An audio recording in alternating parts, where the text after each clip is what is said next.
Hello, everybody. My name is Professor Derek Lang, and I'm the Director of the BSc in Medical Pharmacology at Cardiff University. Welcome, everybody, and thank you very much for giving up your time to come along this afternoon. I can see, we've still got a couple of people ticking in. So the process this afternoon is, after I finished rambling on with my introduction here, is that the three students that I got with me today, they can introduce themselves, and then they're going to give you a presentation about the program and what it's like to be a student at Cardiff University.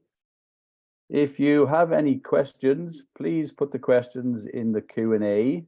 You don't have access to the chat. This is the Q&A. Put your questions in there, and following the presentation, we will then endeavor to answer those questions as fully as we possibly can. Okay, so that's enough from me for now, I think.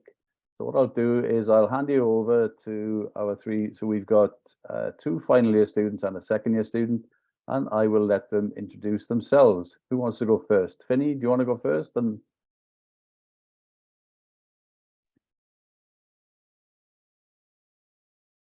Finney, just to introduce yourself. Sorry, I'm here. Good afternoon, everybody. My name's Finney Akinade, and I'm currently a third year medical pharmacology student, so I'm in my final year. Great. Hi, everyone. I'm Grace, and I'm also in my last year doing medical pharmacology. And Cara. Hi, yeah, I'm Cara. I'm a second year, so I still have one more year of this degree. Fantastic. Oh, okay. Over to you guys to give the presentation. Perfect. So just another introduction. Good afternoon, everyone. We're all here to give you a little bit of insight about what you can expect from a medical pharmacology course. Then we're going to try and take it away from the academics and sort of talk about the social life that you can expect in Cardiff. And as Dr. Langer said, that we'll finish up by a Q&A. So I'm going to pass over to Cara, who will start this talk by discussing the entry requirements. Yeah, so all of this info is on the Prospects website, so you can find it outside of here. The standard for A-levels is AAB, and the contextual is ABB. If you're not sure if you fall into the contextual, I suggest looking around, because there are actually quite a few categories which could fall in, that could really help. Chemistry is required with one of a science, biology, maths, physics, statistics, but don't be too worried if your third A-level is like really way out. You can still get in if you do a tech or something else, just like you have to be, good in the other ones. Also, if you did an international baccalaureate, you have to get a 3-4, 3-2 overall, or 666, 665, and 3 higher level subjects. A grade 6 in higher level chemistry is required, and a second science subject. And then I'm not too familiar with the baccalaureate Wales, but I do understand from September this year it is changing, and a advanced skills baccalaureate Wales will replace the advanced skills challenge certificate. And this is accepted in lieu of one of the A-levels, excluding chemistry. But again, all this info is on the website and you can find it there. Yeah, so now I just want to talk about teaching in first year, which is, your first sort of introduction to the course. It will be, I think of this year as a nice foundation level. If you didn't do biology at A-level, I think it's excellent because structure and function and dynamic cell are very similar to biology A-level, I think. There won't be a lot of pharmacology. It's only one module is pure pharmacology. But because pharmacology is such a niche subject, there's so many terms and techniques which you'll be completely unfamiliar with, that I just think just a good foundation will really help you before going into the tough stuff. Now, this is also split between 2 campuses, which I wasn't quite aware of, but the majority of School of Biosciences will be on Cathays Park campus, which is different to the School of Medicine. This is actually, I say, better because it will be likely to be closer to your hall of residences, so a smaller commute. But then from the years forward, you'll be purely on School of Medicine. It's mostly exam the first year, but you do also have essays and lab reports and lots of lab work as well, which will just give you the basics, give you the foundations. I think it's better than going into all pharmacology quickly, because I think it's quite tough. So it's nice to have the basics. Yeah, so teaching in second year is where I think it gets very interesting. You know, it gets way more into like what you want to do, obviously. A 40 in your first year is required to get into year 2, which is easy. But if you want to do the clinical anatomy optional module, you do need a 60. But this also doesn't guarantee you a spot in the module. There is a certain number of entry spots, but this we'll talk about more in the graduate entry medicine section, which I'm sure you're interested in if you want to do clinical anatomy. But for the core modules, they really range. You know, neuropharmacology, it's disorders in the brain, it's epilepsy, it's also addiction, really interesting stuff. Cardiovascular pharmacology, cancer pharmacology, it's just amazing. There's also less exam this year.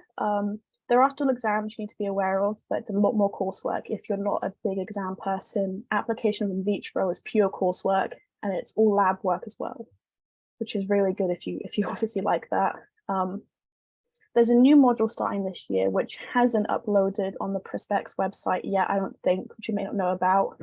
But if you don't want to do anatomy, there is a tropical disease pharmacology module, which we don't really know about as the students, but Derek can answer some questions on afterwards if you want to know more about that. And then, yeah, just again, this is one school of medicine, except for clinical anatomy, that will be in Catays Park campus, and you will be with the medicine students as well doing this. Yeah, I think that's the basics. Moving on. Hi everyone, I'm just going to go over the graduate entry medicine scheme that we've got within medical pharmacology. So as was previously stated, you have to get into this top percentage within that first year to get on to do one of the modules that helps you to get into graduate entry medicine. So Finny and I got onto this together, and we've applied and actually got offers to study medicine within Cardiff University. But some of the requirements you need for that, obviously the BBB or the ABC at A level, a UCAT entry exam, which is a bit of a hard one. You have to do a little bit of work towards that and apply for that yourself and go out and do that. But there's also you need to get a 2-1 in your grade overall at final year. And also that clinical anatomy module that I said you have to get into the top percentage to get onto, cover like a wide range of different topics, more towards the medicine side of things. So it's quite interesting going from my first year, which was mainly biology and a bit of pharmacology, then to seeing a bit of medicine as well in my second year, which I know some of you are probably coming on to this to kind of do as well.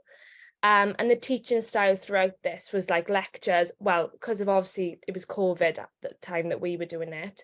So the lectures were online, but also there's self-directed learning and a lot of group studying as well, going through different slides and things together, which was very good to like get to know different people and also just be working as a team, which is another skill you obviously need. And also we did a lot of dissections and things like that. So again, your stomach used to seeing a lot of bodies on tables and things. So yeah, this is the kind of different things that you do with the GEM system.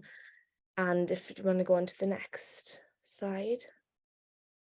And then obviously when you're going between years 2 to 3, a lot of people, including friends of Finny and myself, have done this professional placement here where you go out and you kind of work in an industry or a government university research lab.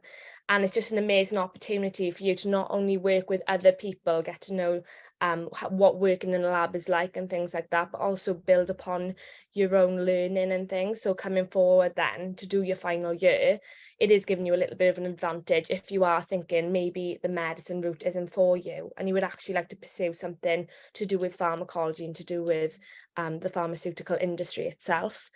So like I said, it just allows you to expose yourself in this area of work that you may be interested in. And it's also looked very favourably when you finish that final year and you're thinking, oh my goodness, what should I do? What makes me maybe stand out from the rest of people going into this industry? Having this within your CV will make you stand out from a lot of people and give you that experience and that knowledge that you may not be able to get just doing the 3 years. But other things can also be offered within that, like summer programs and global internships. And then there's loads of support while doing this as well. You're not just left to fend for yourself.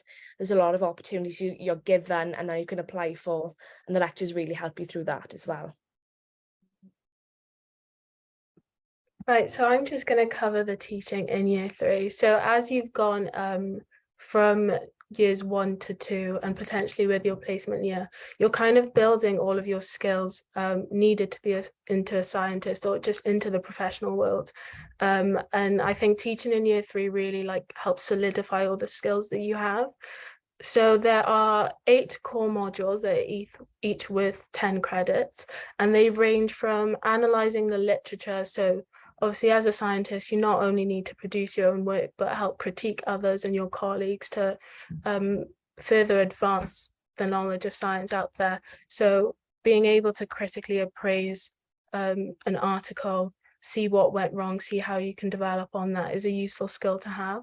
But also it builds on a lot of the modules that you cover in 1st and 2nd year. So you still cover the cardiovascular, immunology, and the neuropharm and genetics, and kind of just delve into more depth so that you can see what areas really interest you going further. There is also a drug discovery module, which takes you through sort of the from the lab to the bedside area of drug discovery. So all the clinical trial, preclinical and clinical trial processes involved in that. There are also 2 optional modules that you can pick from, which is cancer biology or molecular genetics, and then cell biology or immunopathology and immunotherapy, which really helps you tailor it again to what your personal interests are. And then the major aspect of 3rd year, which really gets you to be really gets you to be an individual and creative and explore your interests further, is what Grace and I are currently completing, which is a research project. So Cardiff is amazing in terms of the research. There's always something going on. You'll be taught by a lot of lecturers who are involved in their own research teams too. So it's always quite interesting to ask them like, oh, what are you currently doing and what area interests you, to sort of get an idea of all the stuff that you can be doing after your degree too. So yeah, you pick your own supervisor and your own area. Don't worry about getting any of this information down. It'll be given to you once you go into your 3rd year. But you can look on the Cardiff University website and there'll be a whole list of people that are involved in research, and you can personally message them and ask, hey, I find your area of research really cool. Is it all right if I do my 3rd year project with you? But also in the same breath, if you have no idea after the 3 years what you're really loving or what interests you, you do get an example list of past supervisors that have taken on students before. So you're definitely not alone in having to pick your entire project. But this is with 40 credits and it's 100% of the module. So yeah, that's the main bulk of your 3rd year, and you carry this out. It can either be in labs, but also if you find that that's not really your strength or what you're interested in, you can do a literature review. And yeah, to reiterate, just really tailor it to what your personal interests are.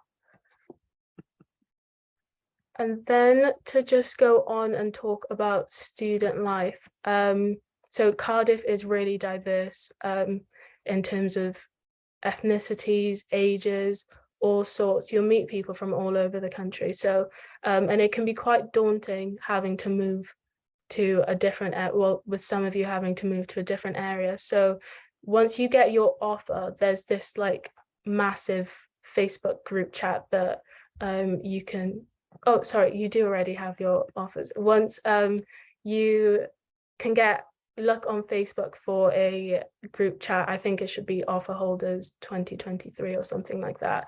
And you can start connecting with other people on the course, other people in your halls of residence as well. And then there is a page as well called Residence Life CU to see activities that are held at your halls of residence. There are a wide variety of different halls across Cardiff, and they're all in relatively close proximity to anywhere that you'll have to get to for uni, for lectures, for tutorials for the anatomy module. So don't really worry about that. But then there are also private accommodation available too, like Unity or Clodion House, and places like that. So for our course, we do have a student-led society called the Pharmacology Society. I was lucky enough to get chosen as social sec in my second year, and we really do try to organize a range of activities. We did a scavenger hunt around Cardiff in like little groups, and then made that a competition. And then every year we do try and organize a pharmacology ball, which is where we all get to dress up really nice, put on lovely suits, dresses, and whatnot, and just have a meal together and get to enjoy and celebrate as a cohort. We are quite a relatively small course in comparison to other courses available at Cardiff, so that sense of community is really lovely when you're moving to an area that you don't really know that well. In Cardiff as well, there's over 200 societies, including 60 plus sports societies. So there'll really be something for everyone. This year I joined onto the cheerleading and dance society, and that's been really fun because as much as you are coming here for a degree, you also do want to have some downtime and find that work social life balance. So it is really important to get involved, and if for some reason there's a Taylor Swift appreciation society, there's a Harry Potter society, I think, but if for some reason you can't find a society that interests you, I do believe that as long as you've got 20 members you can create your own society, so that might be something to look at if you can't find one on the website that does interest you. There are loads of study spaces available, some on the Cathays Park campus and then also at the Heath, so there'll always be an opportunity to study. There's easy access and transport to the countryside, so some really beautiful places. I think from the student area, there's a train that runs to Barry Island, which is really, really cheap. So in the summer, if you want to go there. Around all of the accommodation sites, there's Butte and Roath Park, which again are just lovely places to take your mind off of work. There is Cardiff Bay, Cardiff Castle, and museums.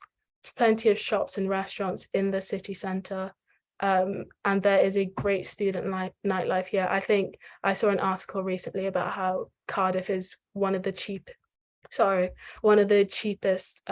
nights out, and the student union hosts a student event every Wednesday and Saturday, but then there are also tons of clubs and like bowling, cinema in the city centre, so there's always something to do. You'll never be bored.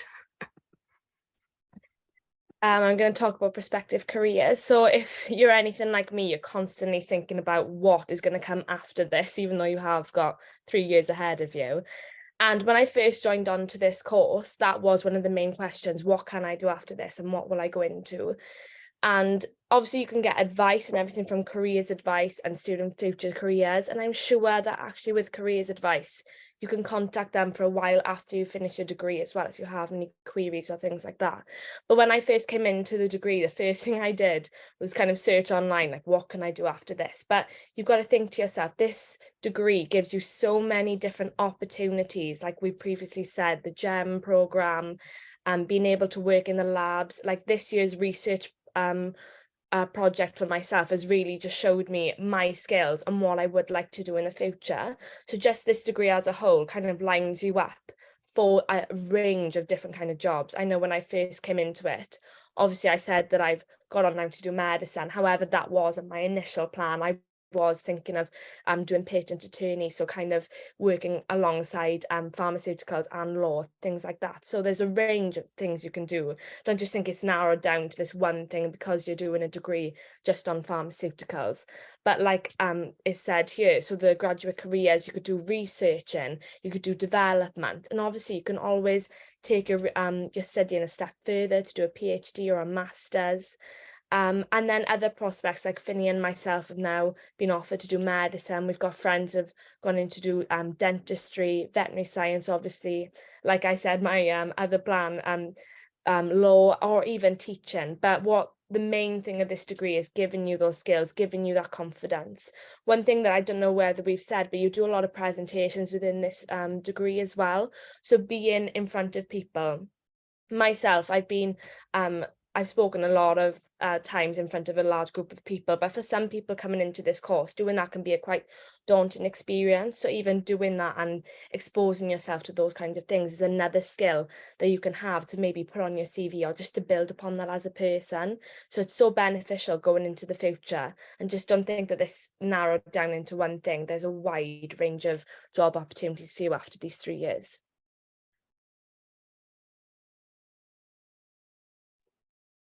Yeah, I'd like to finish just on a little bit on the support systems that Cardiff Uni has. Obviously, coming to uni is a very anxiety-inducing experience. Everything's new. There's so much to think about, but Cardiff really does have a lot of support that can help you. Just on the pharmacology course, you have your own personal tutor, which will be one of your lecturers, and they'll be supporting you throughout your 3-year degree. They're likely to email you in your first week or first few days, to introduce themselves so you can get to know them and know how they can help you. You can also elect to be in the student mentor scheme if you don't like, to ask some questions to your lecturers. Where you get a student in 2nd or 3rd year, I'll be one of the mentors. I've signed up. It's a really good scheme. And you'll be in a group of maybe about 5, depending on how many elect to be in the scheme, 5 other students, and then basically the mentor just hold a few meetings and where you can just get to know people in your course. It's a small course anyway, so you're likely to get to know each other really quickly. But it's a good way to get more one-on-one time with other students, get to make friends a lot quicker, and you can ask us the questions that you don't really want to ask professors, just being a student, what to do, Learning Central is a big one. That's where we put all of our, I don't know if you're familiar, all of our assessments and learning materials. It's quite tricky to navigate, especially in the first few weeks. So I can teach you through that. And, I could hold, I'm sure many could hold a tour of the campuses, just really help get settled in. Also, just within the Pharmacology Society, we have a wellbeing officer, and we have these family groups where you have a parent in 2nd year and a grandparent in 3rd year. And they can also help you answer any questions you have, and just kind of, just know that they're there for you and they can support you. And then outside of pharmacology, I think that Cardiff Uni has just great support within the student union. You have help with applications, you've helped with, making a CV that you can apply to things, student life, pastoral. They have great mental health support as well. I know people who have accessed it and they really can help with everything. Even actually just when you get to applying for houses next year, I know that's super scary to think about, but the student union can help look over contracts for you and help you find a house if you're finding it difficult. Just don't be too scared. If you're more of an anxious person, there's plenty of places you can reach out for help. I think that's it. Yeah, so we've thrown quite a lot of information at you, so now's the time if you want to use that Q&A function to ask any questions. It can be anything academic, or you can just ask us student life, what's our favorite thing about the course, just anything really.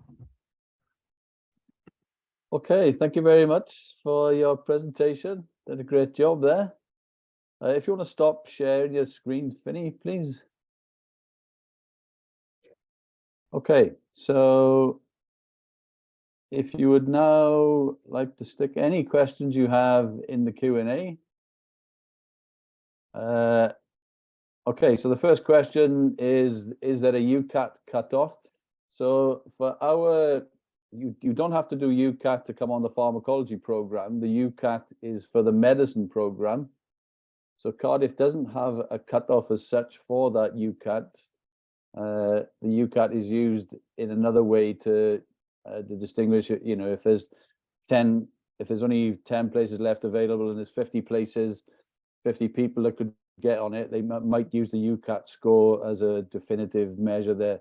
So there's no UCAT cutoff score directly, as there are lots of other universities for Cardiff.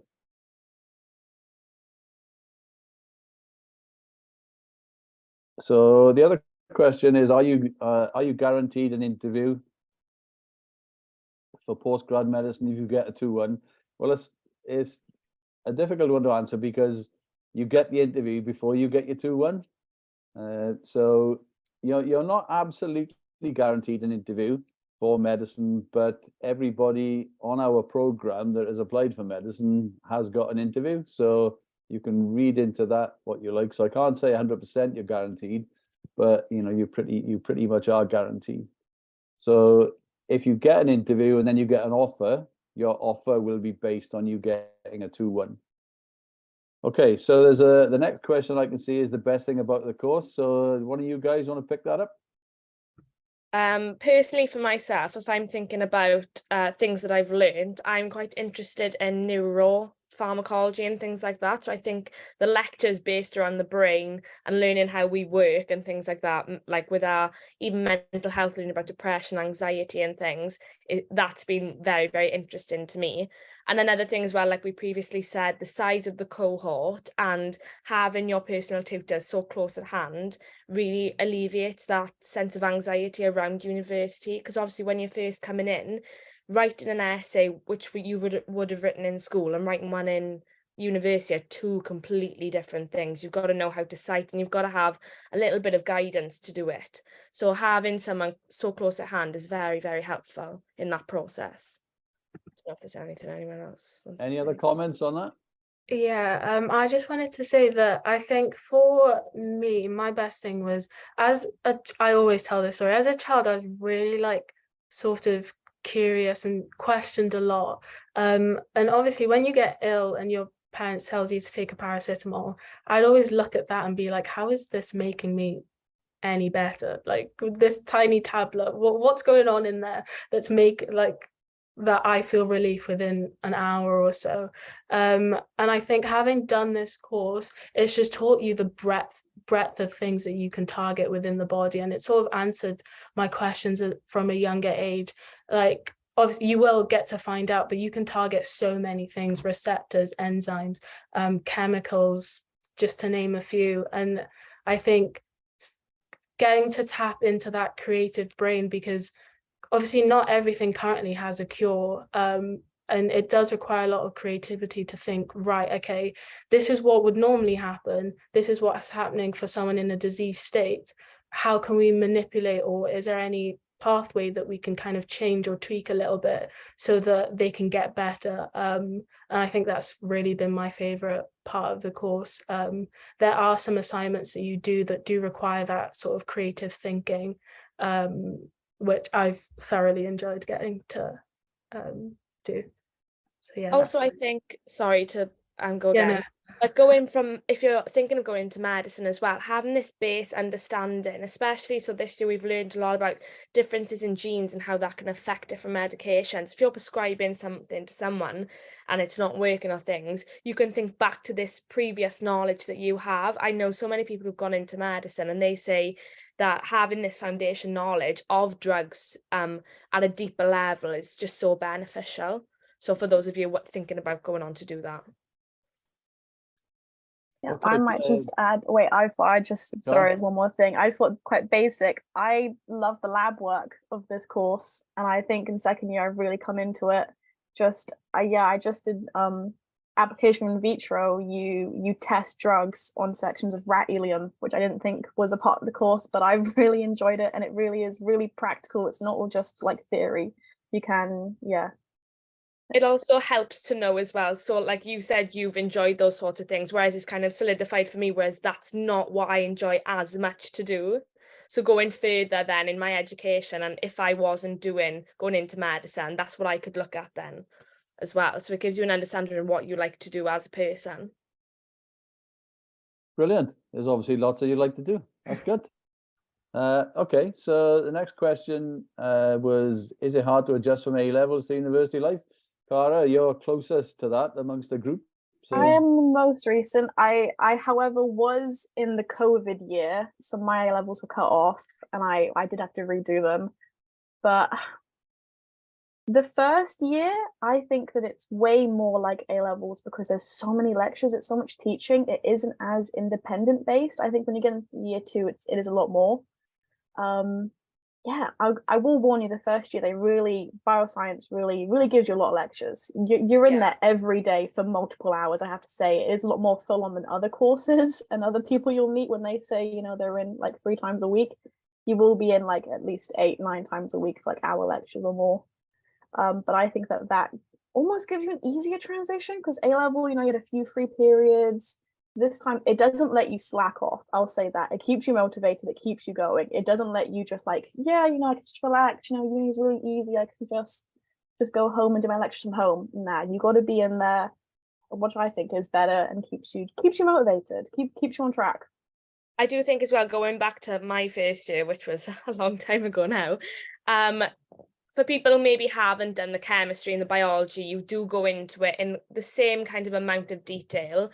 However, sometimes it can be overanalyzed. So don't panic about this at all. And I think just reading more and doing some extra work on the outside to not complicate it and make yourself feel anxious about these things, because I honestly don't think, I know it's been a long time since I've done it, but the adjustment from GCSE to A level was a lot more than A level to university. It's the only difference, not so much in your learning, but how you not perform, but write essays and things. That's the biggest difference, and how you're examined, because obviously A levels and examinations in university are completely different. But learning wise, I don't think it's a massive jump, so I wouldn't panic about that at all. And if you've got biology or you've got chemistry, then you'll be absolutely fine. And you're all obviously clever enough to be on this course anyway, so you'll be amazing. Very good. Finny, do you want to add anything to that, or should we jump on? Yeah, I was just going to say that definitely don't stress about the adjustment. In first year, you get so much help, so much background. I think there are people on the course and in the biosci as well who haven't done maybe biology or chemistry. So if you really think about it like that they're trying to get everybody to meet a standard. So the adjustment really isn't that big. I think I found maybe the social adjustment the biggest difference from living at home to not, because I'm a very family oriented person, but yeah, there's, again, with the Pharmacology Society, your housemates and stuff like that, there'll always be someone to chat to. Okay, that's brilliant.